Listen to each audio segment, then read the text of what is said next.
ሰላም ወደ አድማጮቻችን፣ ይህ የስፖርት ነው። ባለፉት 24 ሰዓታቶች ውስጥ አርሰናልን የሚመለከቱ የተለያዩ መረጃዎች ወጥተዋል። እነዚህን መረጃዎች በቀጥታ ማቀርብላችሁ ይሆናል። የሊያንድሮ ትሮሳርድን በሚመለከት መረጃ እንጀምር። ሊያንድሮ ትሮሳርድ በግል ጉዳይ እንግዲህ ከተወካዮቹ ጋር ንግግር ተደርገዋል። ዛሬ ደግሞ ወደ ቱርክ ኢስታንቡል የሊያንድሮ ትሮሳርድ ተወካዮች ያቀናሉ። ከአርሰናል ጋር በሙሉ በሙሉ ቤሺክታሽ መስማማት እንደቻለ የምታውቁት ነው። ስለዚህ ይህ ድርድር አንዱ እንግዲህ በዚህ ሳምንት መጨረሻ ይጠናቀቃል ተብሎ የሚጠበቅ ነው።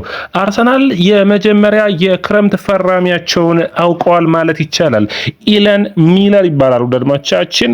ይህ የ26 ዓመቱ ፈረንሳዊ ግብ ጠባቂ ሜትር ከ97 ቁመቱ ይረዝማል። በኳስም በማስቀረት አቅሙ ጥሩ ከሚባሉ ግብ ጠባቂዎች አንዱ ነው። ነገር ግን አምና በዳንኤል ፋርካው ሊድስ ውስጥ መጫወቻ ጊዜ ያገኘው 2 ጊዜ ብቻ እንደነበር መረሳት የለበትም። ይህ ድንቅ ግብ ጠባቂ በወቅቱ በነበረበት ጊዜ በጣም አስገራሚ ፐርፎርማንስ የነበረው ነበር። አሁን ግን እንግዲህ በ2021 የውድድር ከ5 ዓመታት በፊት ማለት ነው ወደ 40 ሚሊዮን ዩሮ ይገመት የነበረ ተጫዋች እንደነበር መርሳት የለብንም። እንግዲህ አምና በፕሪሚየር ሊጉ ለጨዋታዎችን ብቻ ነው ማድረግ የቻለው። ወደ 6 ጎሎች ተቆጥረውበታል። ታቻምና ግን ሊድስን በተለይ በቻምፒዮንሺፑ 39 ጨዋታዎችን አድርጎ ጥሩ ፐርፎርማንስ አድርጎ ነበር ወደ ዋናው ቡድን ወደ ላይ ይዟቸው የመጣው። ጥሩ ፐርፎርማንስ ያለው ነው። እንግዲህ መድፈኞቹ ይህ ተጫዋች ሙሉ በሙሉ ኮንትራቱን በነፃ ነው አርሰናል የሚያስፈርመው። የጤና ምርመራውን ሲያደርግ ታይቷል። በተለይ የሹት ስቶፒንግ ኳሊቲ፣ ሪፍሌክስ አክሽኑ፣ የአየር ላይ ኳሶችን የመያዝ ብቃቱ በአርሰናል እንዲመረጥ አድርጎታል። ኳስ የማሰራጨት አቅሙም በጣም ጥሩ የሚባል ነው። ነገር ግን ወጥነት፣ የውሳኔ ስህተቶች በጣም የሚገርምና ደካማ ፐርፎርማንስ እንዲኖረው አድርጎታል። ወደ አድማጮቻችን እንግዲህ ስለዚህ ተጫዋች ስናወራ ከሎሬንት ነበር በ2018 ሊድሶች ማስፈረም የቻሉት። ጥሩ ፐርፎርማንስን በሊድስ አሳይቷል። አሁን ግን በነፃ የአርሰናል ተጫዋች ይሆናል። አርሰናልና የዝውውር መስኮቶችን ስናስብ ባለፉት ዓመታቶች የግብ ጠባቂ ያላስፈረመበት የዝውውር መስኮት አልነበረም። ሩነርሰንን አስፈረመ፣ ራምስዴል፣ ራያ፣ ፔድሮ ኔቶ ግብ ጠባቂው ማለት ይሄን ተጫዋቹ ሳይሆን ከዛ ውጭ ኬፓ አምና ፈርሟል። አሁን ኬፓ ስላለ ሚለር ሶስተኛ ግብ ጠባቂ ይሆናል ወይ ነው የሚለው ትልቁ ጥያቄ። ነገር ግን አርሰናሎች ኬፓን እንደሚለቁ የሚጠበቅ ነው የሚሆነው።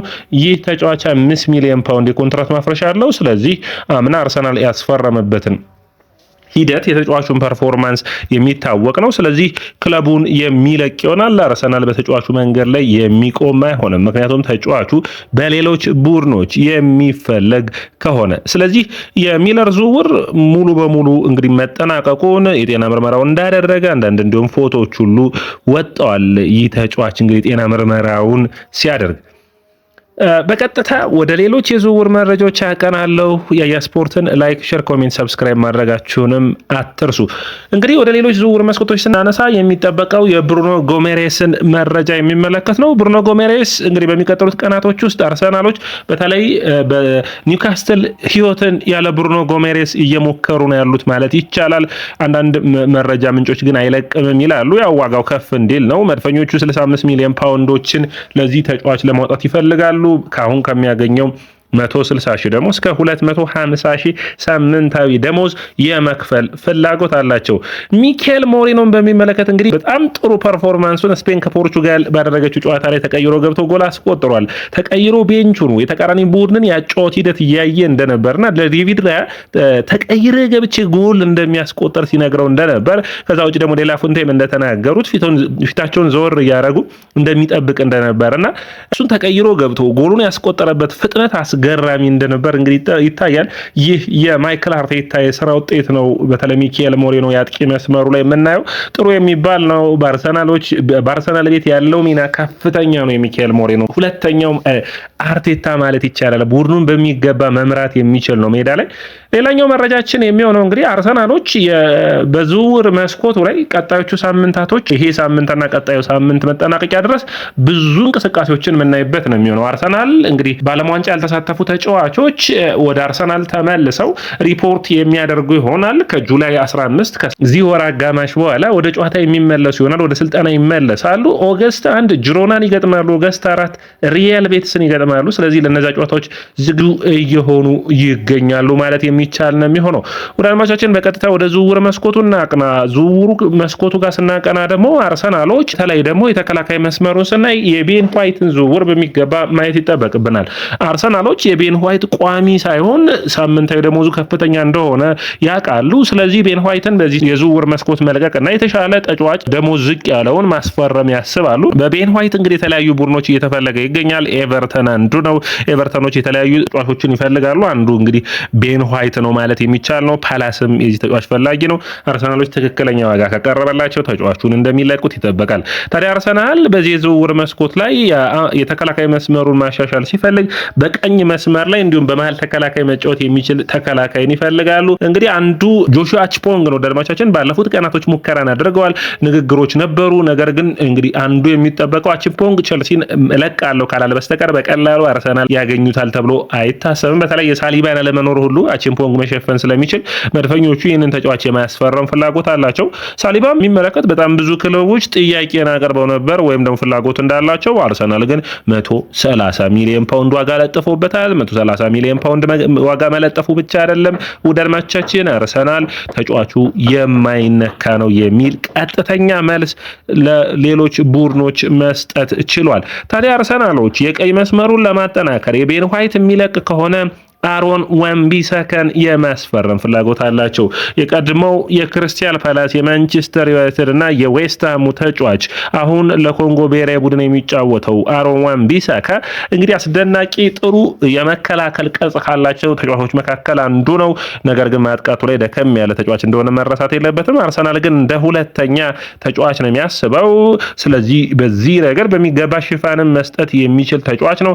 አርሰናሎች በመከላከሉ በታክሉ ረገድ በጣም ጥሩ ፐርፎርማንስ ያለው ተጫዋችን የሚያገኙ ይሆናል። ስለዚህ አሮን wan-bissaka እስከ 15 እስከ 20 ሚሊዮን ፓውንድ የመገኘት እድል ይኖረዋል። ሳምንታዊ ደሞዙም ከፍ ያለ አይሆንም። ስለዚህ እንደ ጥንካሬው ሁሉ የምናውቀው በታክል በማድረግ ኳሶችን በማቋረጥ ፍጥነቱ የቢሳካ በጣም ጥሩ የሚባል የቀይ መስመር ተከላካይ እንደሆነ መረሳት የለብንም። በወጥነት የመከላከል ብቃቱ፣ ጠንካራ ሰራተኝነቱ፣ ነገር ግን የማጥቃት አቅሙን በማገዝ የክሮስ አቅሙን ካየን ግን በእነዚህ የሚነሳ ፐርፎርማንስ የለውም። መድፈኞቹ በዚህ ክረምት ማለት ነው ጀርሚ ሞንጋን ለማስፈረም ሙከራዎችን አድርገው በመጨረሻም በማንቸስተር ሲቲ ይህ ተጫዋች እንደተነጠቀ ይታወቃል። አርሰናሎች በሚገባ ዝውውር መስኮቱን በሚገባ እያጤኑ ይገኛሉና እዚህ ላይ አንድ ውሳኔን አንድን ሀሳብ ለማከናወን ይፈልጋሉ። የሜክሲኮን ታዳጊውን ተጫዋች በዓለም ዋንጫ አስደናቂ ብቃቱን ያሳየውን ጂልቤርቶ ሞራን ለማስፈረም ይፈልጋሉ። ሞራ በጣም አስደናቂ የሆነ ተጫዋች ነው። ወደ አድማጮቻችን እንግዲህ ስለ ጂልቤርቶ ሞራ ስናነሳ 17 ዓመቱ ላይ ይገኛል። በጣም አስደናቂ ፐርፎርማንሱን አሳይቷል። ሜትር ከ75 ነው። የአጥቂ አማካይ መሆን በግራ መስመር ላይ መሰለፍ መቻሉ አርሰናል ተወዳጅና ተመራጭ ያደርገዋል። የኮንትራት ማፍረሻ አለው። 18 ሚሊዮን ፓውንድ ነው። ይህ ታዳጊ ታዲያ ክለብ ታንጇ በሚባል ቡድን ነው የሚጫወተው። በዓለም ዋንጫውም ጥሩ ፐርፎርማንሱን አሳይቷል። ሜክሲኮ ብሔራዊ ቡድን ማለት ነው። በዓለም ዋንጫ ብቻ ሳይሆን ግን ስለ ተጫዋቹ ስናነሳ እድሎችን የመፍጠር አቅሙ፣ ድሪብል የማድረግ ፐርፎርማንሱ፣ ጎሎችን የማስቆጠር አቅሙ በጣም ጥሩ የሚባል ነው። ታዲያ አርሰናሎች ይህንን ተጫዋች ማምጣት ይፈልጋሉ። በአካል ብቃቱ ረገድ በፕሪሚየር ሊጉ ሊቸገር የሚችል ቢሆንም አርሰናሎች የዋናው ቡድን አካል አድርገው ይህንን ተጫዋች የመጠቀም ፍላጎት አላቸው። አርሰናሎች በዚህ የዝውውር መስኮት ላይ የመጀመሪያው ተቀዳሚ ዓላማቸው እንደ ፋብሪዚዮ ሮማኖ ዘገባ ከሆነ ሞርጋን ሮጀርስ ነው። ታዲያ ለሮጀርስ በሚቀጥሉት ጊዜያቶች ንግግሮች እየተካሄዱ ነው። በግል ጉዳይ ደግሞ ሙሉ በሙሉ ስምምነት ላይ ደርሷል ማለት የሚቻል ይሆናል። የሚጠበቀውና የሚቀረው የሚሆነው አድማጮቻችን ክለብ ለክለብ የሚያደርጉት ድርድር ነው። ይህንን ተከትሎ እንግዲህ አርሰናሎች በሚቀጥሉት ሰዓታቶች ወይም ደግሞ በሚቀጥሉት ቀናቶች ውስጥ ከክለቡ ጋር ድርድሮችን የሚያደርጉ ይሆናል። አሁን እዚህ ጋር ነው አርሰናል በሞርጋን ሮጀርስ ጉዳይ ጥሩ ነገሮችን እየሰማ ነው። አንደኛ ምንድነው ካላችሁኝ የቪላ ሁለት አይነት ሀሳቦችን ይዞታል። አማዱ ኦናና ግብ ጠባቂው መሀል ተከላካዩ የኤሲኤል ጉዳት አጋጥሞታል። ስለዚህ አማዱ ኦናናን ሽፋን የሚያስፈልገው ተጫዋች ነው። ሌላ ተጫዋችን ማስፈረም ይፈልጋሉ። አንደኛ።